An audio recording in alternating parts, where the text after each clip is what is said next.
what is happening in Johannesburg. So it is no joke that Vuyelwa Maluleke is the Word and Sound 2015 Poetry League champion. That is no joke, but I don't think that you are going to take her as a joke. I think you're going to take her very seriously. A woman like Vuyelwa Maluleke. Welcome, welcome, welcome onto Poetry Stage.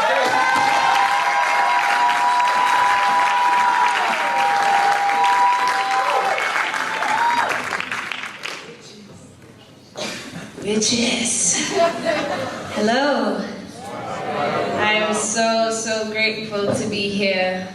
I let God do God things and I am here and I am so grateful. Thank you so much for taking time out of your night to come and see us.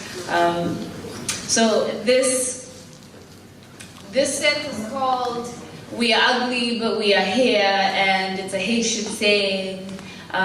I think for myself it acknowledges all the ways in which we are ugly country and othered in a way here at home.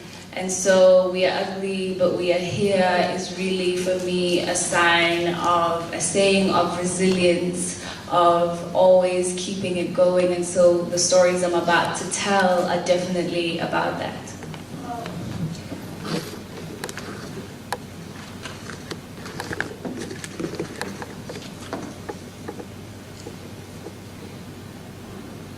There is a girl who does not speak without swallowing her mouth first.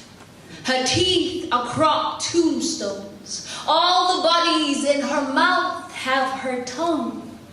Her tongue says, "You are wounding the blood in my heart."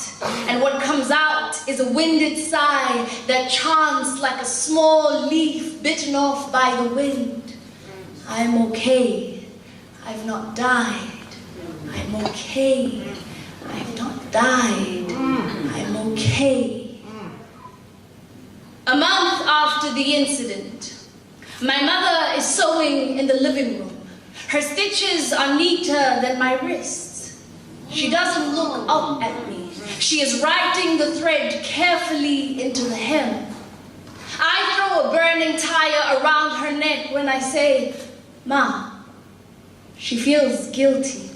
I am dragging boiling water down her face, and she is holding the thread like a wrench between her teeth to make her jaw say, "I don't know if I can fix this for you." The entire day looks away from me, sorry. My family, they speak to me from between their eyebrows and the top of their heads. I touch my face to see if maybe they are looking away from where I am rotting. I say slowly, like eyelids opening for morning, that sometimes when I'm in my bedroom alone, I am waiting to jump down the edge of a tall building, or walk into my cousin's grave and take my legs off, or fall asleep on a railway track at lunchtime. But they want to know if I did it for a boy. Because more than once I have seen someone beautiful and put them inside me for me to love myself. To love myself, I have denied myself even the sidewalk of a church. But I do not know a love that I would swallow my coffee for. To my mother, every day I am dying. But she tells her friends it was for homesickness that I did it. My father says she went mad. He says it until I am ashamed, because mad is how much sadness weighs to him. They do not leave me alone until I show them where it is in my skin that I am so haunted. I needed to be a ghost to make it leave. There is a dead girl who does not know that she is dead. She cannot kick herself out her grave. She cannot love from inside her grave. Her skin is the grave. The grave is the size of her mother's mouth, the size of silence. But I'm okay. I've not died. I'm okay. I've not died. And so it is that my mother's black is mine. A white-only area, a horse staircase, a room in the back, a throat in the back. I am my mother's black. I do not show you the room inside me where everything is so damaged it is hoarse, where I am so ugly the mirror cracks into a throat to say it, cracks into an unhappy song.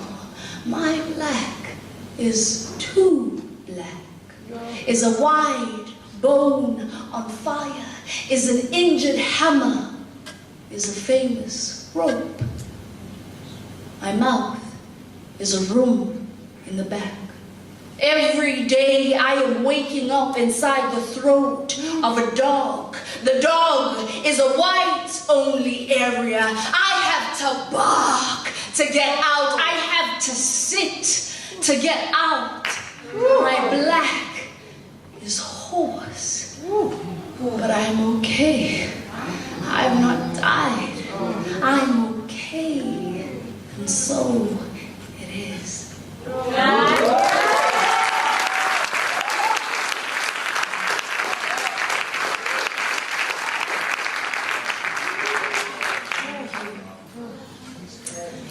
So the next poem, 1978, is from my chapbook, Things We Lost in the Fire, which you can get on mabel.com, my site. This poem was handed to me by my mother through a story that she told me. And I think sometimes when we think about the liberation struggle and apartheid, we think of a couple of faces, minus all the women, but a couple of faces of men. And she was telling me about her brother who was taken from the house. And so to acknowledge that the collective memory of apartheid lives on, and so there will never be a time that we just need to get over it and move on. Yeah. This is 1978. I asked my mother about the past, and she says, I know what a locked door looks like grabbed off its hinges. It looks like my brother's skin tearing. And you can hear that same surprise sound from a brown boy falling through a prison window in 78. We were banned once. Banned lips, banned wombs, banned sex. And having nothing else, you tell yourself that next time you will tell the flashlights to turn back, that there is nothing here to dig the night for. Turn back. Everyone big enough to kill you is dead already. Turn back. Like that could hold your walls tighter. But you are too late, and you can hear the floor on the door already. Its stomach punched in, and there fists still in it that hate. It will shake your house out of its sleep. The ornaments, the vase, the picture of Jesus hung above the TV will all look like they are running, while combat boots empty your house of your brother. We had grown used to picking up doors in the morning, to turning our blood over and over in the sand. We were staying alive to bury each other. When Carltonville and Soweto were being accused of too many things at once, of being restless mouths, of being black and not wanting to swallow light bulbs to make ourselves ghosts. So, when you tell us to forget about it, to build a bridge and get over it, you sound like people desperate to commit new sins. While we are trying to forget your fathers, walking into our homes without ever knocking first.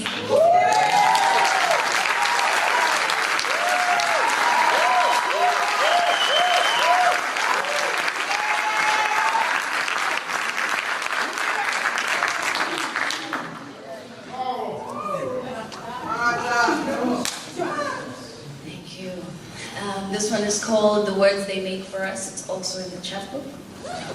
Sure.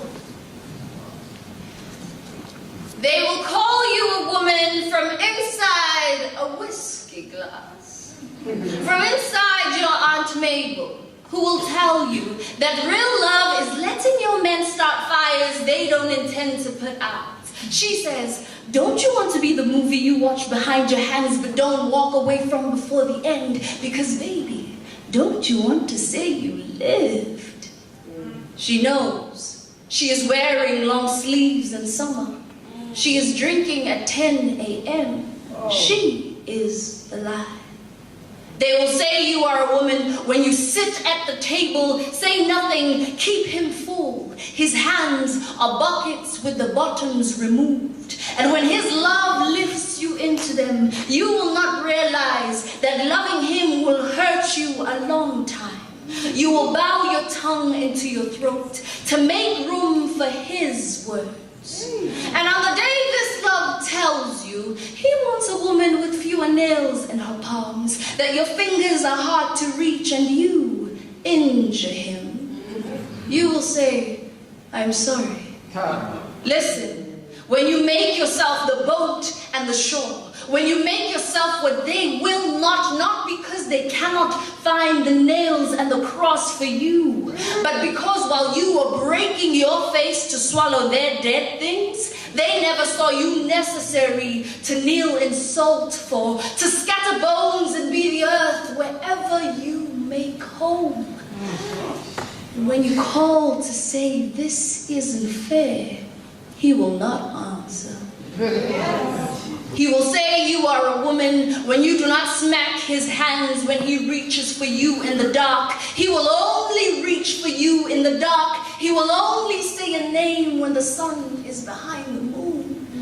He will not say a name to a flower.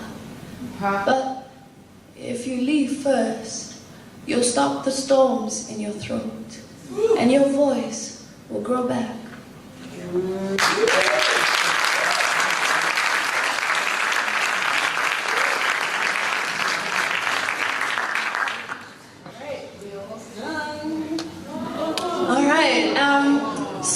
So this poem, almost guys, not now, almost.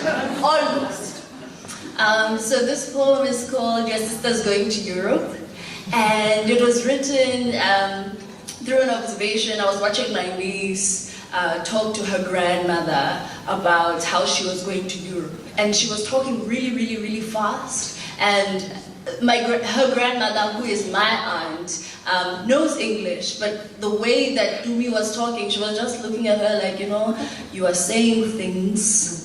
These things are interesting, they are going fast. It's fine. Just come back from Europe and then we'll talk about it then. And so this just reminded me of the double identity of really moving in between spaces, moving in between languages, and that's what Black bodies do all the time, right?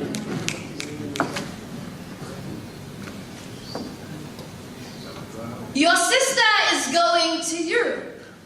Your grandmother wants to know if they speak English there.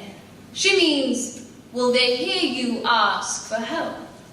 When she says English, she is a third language. Her they takes its breath, and no sooner it is an airplane broken in half mid-flight.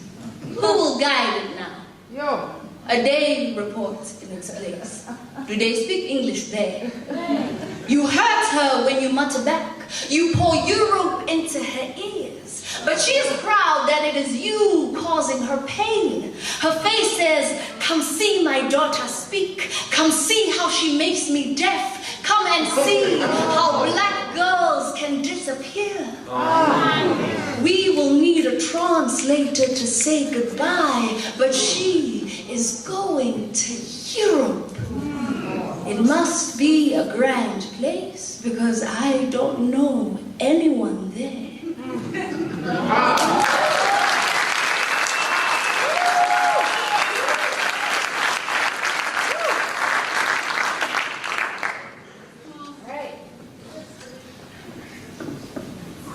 All right, the next poem I'm going to do is called 16 Scenes for Compassion. 16. 16 scenes for compassion. 1. Your heart is making the face that war makes when the children are dead and their toy trains and ribbons are limping in the sand. When the fence has doubled over to refuse the second bomb. When the air around you has blood in it and the birds whistle to your screams. 2. Your chest is kneeling to catch a love who is returned to you in a flag, mouth stuffed with death. 3. You have walking away legs, but we sit on them for love. 4. You are sleeping in your bedroom. You are picking your teeth off your chest to sing a black song, to sing with your front teeth only. Make me dust so the wind will eat me and spit me over the sea. I am ugly and I want to disappear into something beautiful. 5. Your mother's necklace asks, how does your neck carry the feet on your face? 6. The bow of eyes ask where you got your hair. Ask how much blood is waving the curls like that. 7. All the holes in your body are big enough to pass a candle to everyone who has died without you. But they cannot kill you without killing themselves. They do not kill themselves. 8. You move in the sun like a museum, like your father. No one comes to sing for how you crack without falling. 9. You are beautiful. You can die without screaming. Are the people you love beautiful like this? 10. In some poems, you are walking inside a knife. You open your heart inside your eyes, inside the mouths between your fingers, pass it to him and then her. This is what it must mean to be a nomad, to own only your breath. 11. In some poems, you are making the sounds of someone already dead. You are the name of a dead man. You are weeping with a quiet smile. 12. When they ask you how you are, you sever the lie with quick breaths. You are eating your mouth with, oh, I'm good, I'm fine. You are looking away when you say it. A flickering lampshade. 13. You have called your pain something less suspicious. You have called it tired. 14. You are crying bony rivers in your bed.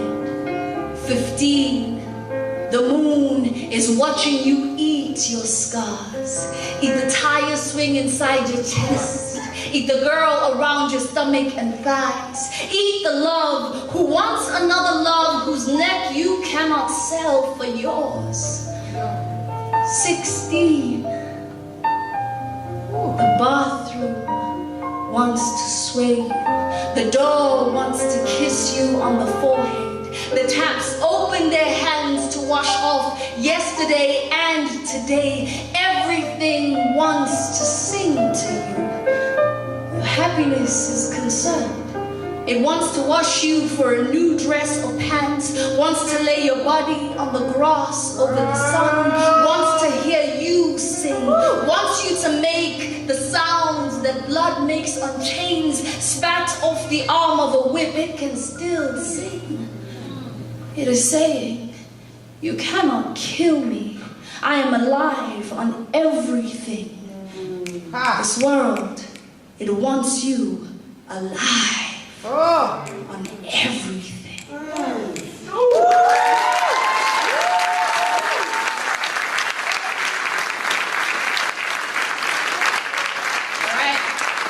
This is the last poem, very, very last God's poem. I leave this for the end. This is Black Woman Plotting, and this is an ode to Black women.